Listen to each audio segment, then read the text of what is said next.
Baik, kalau begitu Bapak pernah nggak ya punya laporan atau punya data ya sewa dengan pihak swasta, kemudian di akhir masa sewa itu menjadi miliknya Pertamina untuk swasta ya Pak ya? Pernah nggak Bapak dapat informasi atau nggak ada? Saya tidak terlalu ingat, tapi kalau yang bangun di atas tanah Pertamina itu biasa BOT. Ya. Tapi kalau yang tanahnya bukan Pertamina, itu tergantung swasta mau kasih atau enggak.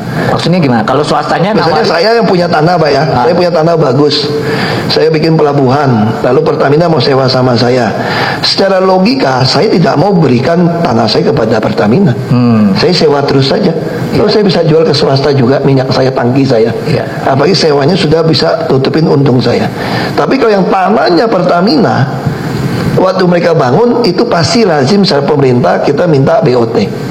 Kalau ini pasti hanya bill operate sama apa istilahnya gitu, saya lupa ya, istilahnya. jadi sebentar Pak, kami dalami. Jadi yang mekanisme yang akhirnya menjadi milik Pertamina itu lewat mekanisme joint venture BOT ya, build operate transfer. Ya itu biasa di tanah Pertamina ya, biasa yang saya tahu. Tapi kalau di tanah swasta tergantung swastanya, tergantung hitungannya. Nah, pertanyaan kami, pernah nggak Bapak dengar tanpa melalui tanahnya? Saya nggak pernah dengar Pak. Nggak pernah ya? Tapi secara logika bisnis, swasta tidak ada.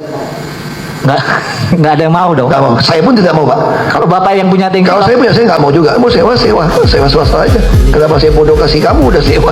Sewa ya sewa dong. Kecuali saya bokeh gitu ya. Kalau saya punya uang, kenapa saya masih sewain kamu? Tanah naik terus kok. Jadi wajar kalau dia nggak mau kasih kita. Jadi dan kita nggak bisa maksa juga Pak. Kita mesti cengli juga fair Pak bisnis Pak. nah, itu maksud saya. Kenapa kami tadi tanya kan cengli, cuan, cincai. Iya.